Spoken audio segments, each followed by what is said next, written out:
福原君への短編音楽と物語の世界。夢の浮遊庭園。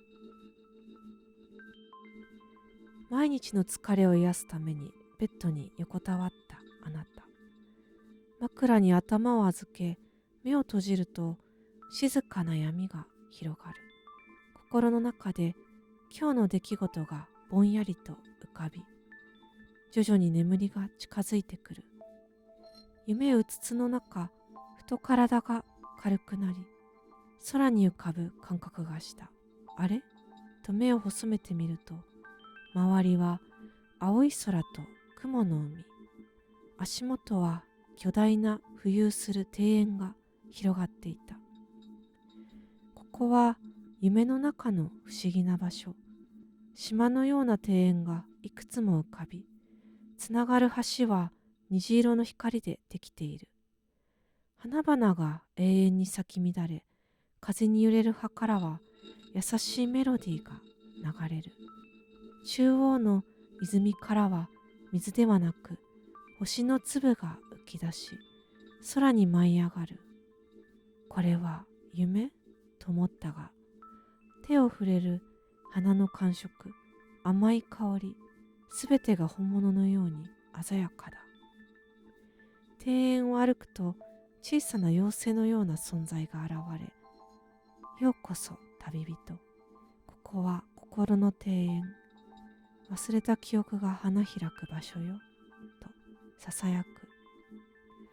試しに泉に手を浸すと、幼い頃の思い出が映像のように浮かび上がり、心が温かくなる。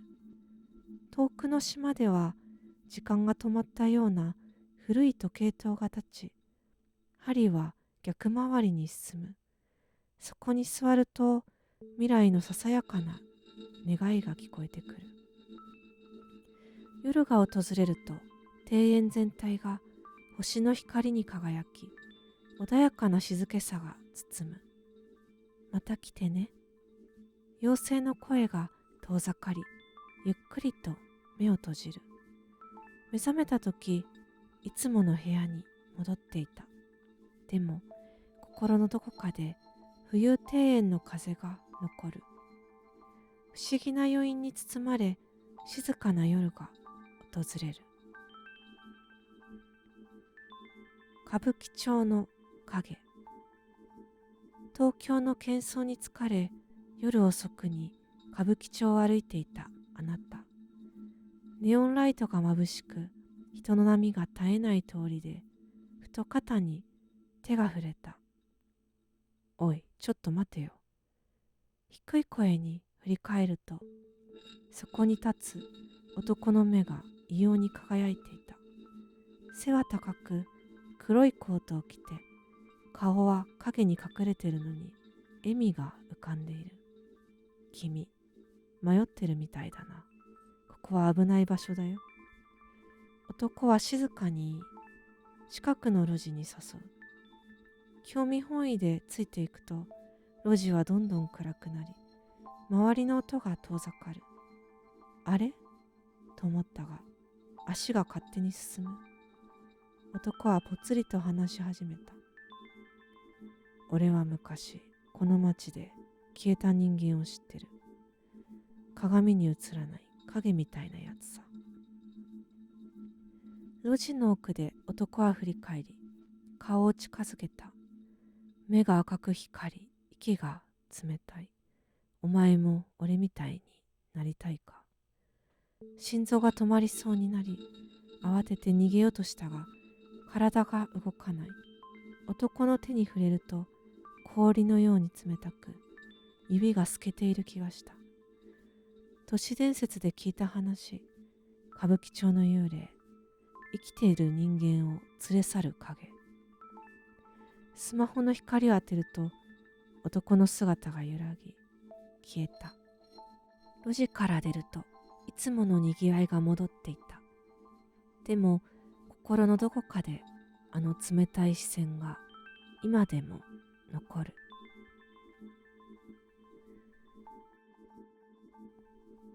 新宿2丁目の鏡。東京のネオンがきらめく新宿2丁目。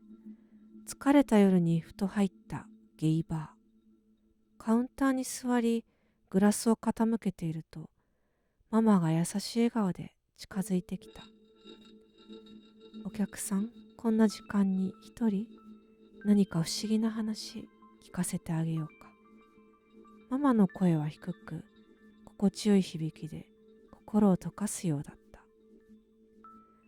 ママの話はこうだった。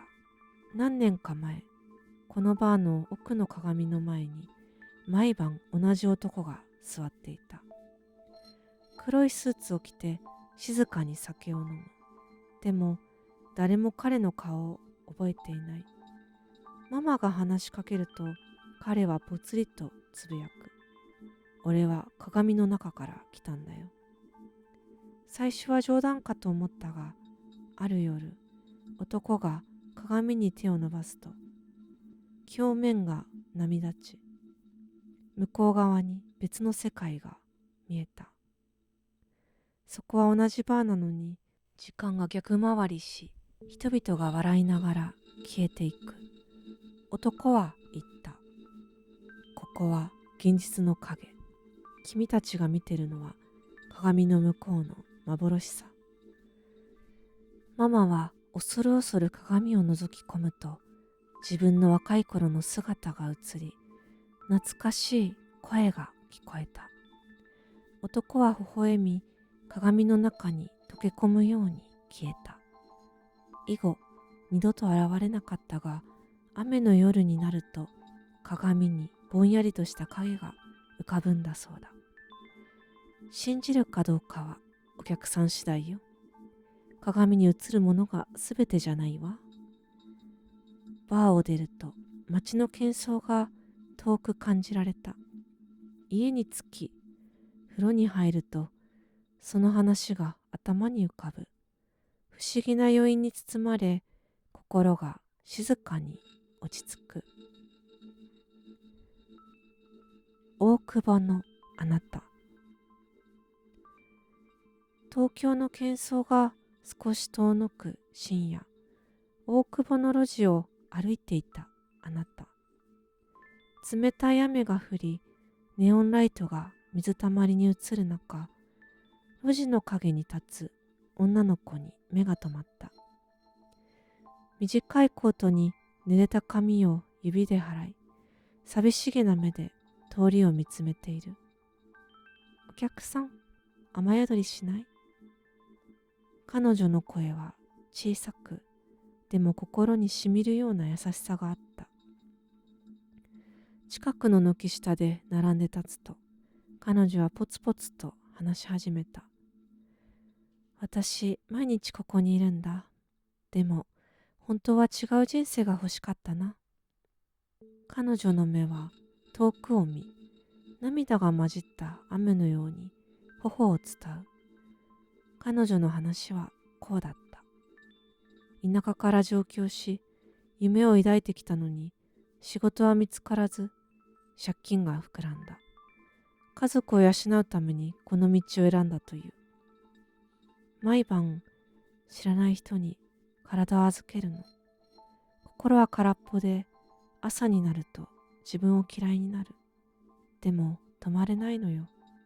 寂しさが雨みたいに降り続けるから。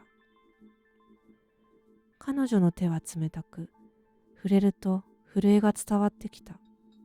過去の恋人から捨てられ、信じていた友に裏切られ、今はただの影のように生きている。あなたが耳を傾けると彼女は少し微笑み、聞いてくれてありがとう。少し軽くなったわ。と言った。雨が止む頃、彼女は路地に消えていった。振り返ると誰もいない。でも心のどこかであの悲しい声が残る。不思議な余韻に包まれ、家に帰りベッドの中で思った。どうか彼女が幸せになりますように。如月駅のささやき。毎日の帰宅ラッシュを避け、遅めの電車に揺られていたあなた。座席に体を沈め、スマホをいじりながら、ぼんやりと窓の外を眺める。いつも通り駅の名前がアナウンスされ、ドアが開閉する音が繰り返される。でも今日は少し違う。電車がいつもより長く走り続け、景色が暗い田舎道に変わっていく。あれ、乗り過ごしたかなと目をこするが、車内は静かで乗客はまばらだ。次の停車駅でアナウンスが流れた。如月、如月です。聞いたことのない名前。降りてみると、無人の小さな駅舎。看板に如月駅と書かれ、周りは闇に包まれた草原。スマホの電波は弱く、時刻表もない。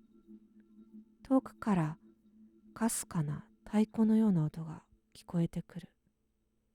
これは夢と思ったが、足元の冷たいコンクリート、風の匂い、すべてがリアルだ。駅のベンチに座り、助けを待つ。すると、遠くの線路からぼんやりとした人影が近づいてくる。ここはどこですかと尋ねると、影は静かに答える。如月は迷い込んだものの駅。帰りたければ線路を歩け。影は消え、代わりにスマホが光り、不思議な地図が表示された。都市伝説で聞いた話。電車で迷い込み、二度と戻れない駅。あなたは恐る恐る線路を進む。トンネルに入ると音が反響し、心臓の鼓動が響く。出口の光が見えたとき、目が覚めた。いつものベッドの上でも、心のどこかで如月の風が残る。不思議な余韻に包まれ、静かな夜が訪れる。電車の不可解な訪問者。毎日の通勤電車で、いつものように座席に体を預け、目を閉じた。揺れる音が心地よく、疲れた心を優しく包む。夢うつつの中、ふと隣の気配を感じて目を開けると、そこに小さな白いふわふわしたものが浮かんでいた。あれと体を起こすと、それは手のひらサイズの綿毛のような生き物。ゆっくりと回転しながら柔らかな光を放っている。ここはいつもの電車の中。でも周りの乗客は誰も気づいていないようだ。生き物は静かに近づき、耳元で小さな声でささやく。あなたに幸運を。その声は風のように優しく、触れると心が温かくなる。試しに手を伸ばすと、ふわっと絡みつき、懐かしい花の香りが広がった。ケサランパサランという都市伝説を思い出した。見た人に幸運をもたらすという不思議な生き物。電車が次の駅に着き、ドアが開くと生き物はゆっくりと窓から外へ浮かび上がっていった。シートに残ったのはわずかな白い糸のようなもの。降りて振り返ると、電車は普通に走り去る。でも心のどこかでその温かさが残る。不思議な余韻に包まれ、静かな夜が訪れる。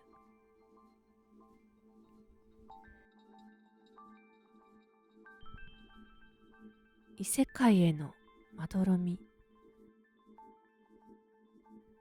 東京の喧騒に疲れたサラリーマン。彼は毎日の通勤電車でいつも眠気に襲われていた。今日も座席に座った瞬間、まぶたが重くなる。スマホの通知音が遠く聞こえ、揺れる車体が子守歌のように心地よい。仕事のストレス、残業の疲れが体を包み、気づけば深い眠りに落ちていた。目が覚めたとき、何かがおかしい。電車の揺れが止まっている。窓の外はいつもの高層ビルではなく、広大な森が広がっていた。木々の葉が風に揺れ、遠くに山々が連なる。夢かとつぶやきながら目をこする。だが座席の感触は本物で、手に触れるスマホはまだ温かい。慌ててドアを開けると、そこは見知らぬ村の入り口。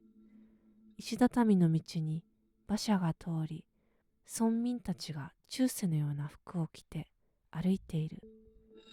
ここ、どこだよ。心臓が激しくなる。ポケットを探ると、財布と鍵はあったが、電波は圏外。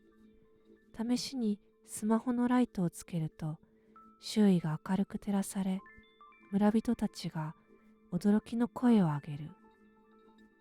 魔法の光だ。勇者様が現れた。一人の老人が駆け寄り、震える声で言う。魔王の軍勢が迫っています。私たちを助けてください。彼は混乱した。現実味がないのに、足元の土の感触、風の匂い、すべてがリアルだ。逃げようとしたが、森から現れた狼のような獣に襲われ、とっさにスマホを投げつける。すると、画面が光り、獣を吹き飛ばす衝撃波が発生した。何これ。どうやらこの世界では、現代のガジェットが魔法の力を持つらしい。村の少女エルナが傷を癒すハーブを渡しながら微笑む。あなたは異世界から来たんですね。私が案内しますよ。その夜、村の宿で彼はベッドに横たわり、星空を見上げた。失われた日常を思い出しながらも、胸に湧く興奮を抑えきれなかった。明日から剣と魔法の冒険が始まる。現代知識を生かして村を救い、新しい人生を切り開く。眠りに落ちる前に彼は思う。これが夢じゃなければ、いや、夢でもいいかもな。ゆっくりと目を閉じ、異世界の風が優しく頬を撫でる。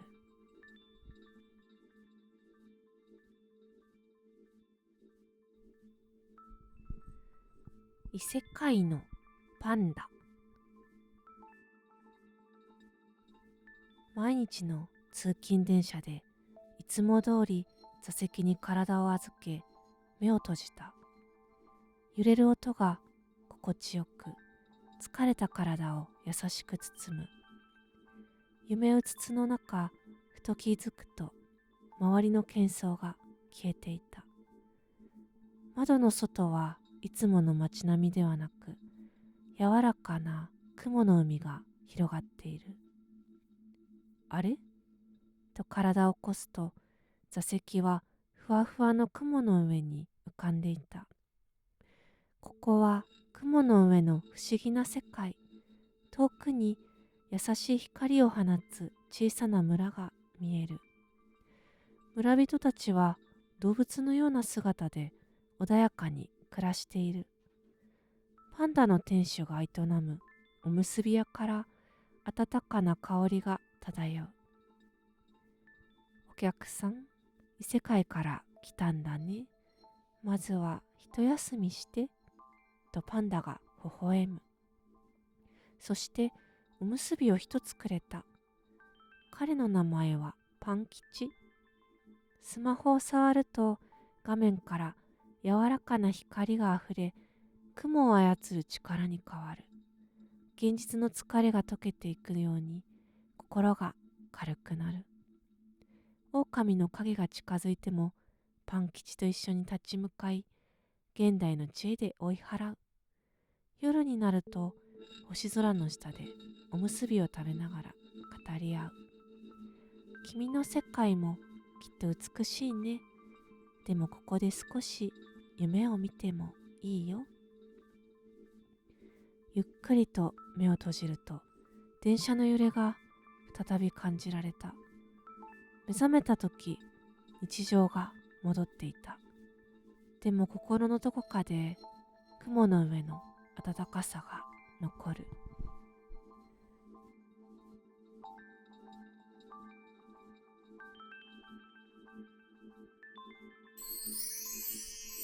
チャンネル登録、高評価よろしくお願いします。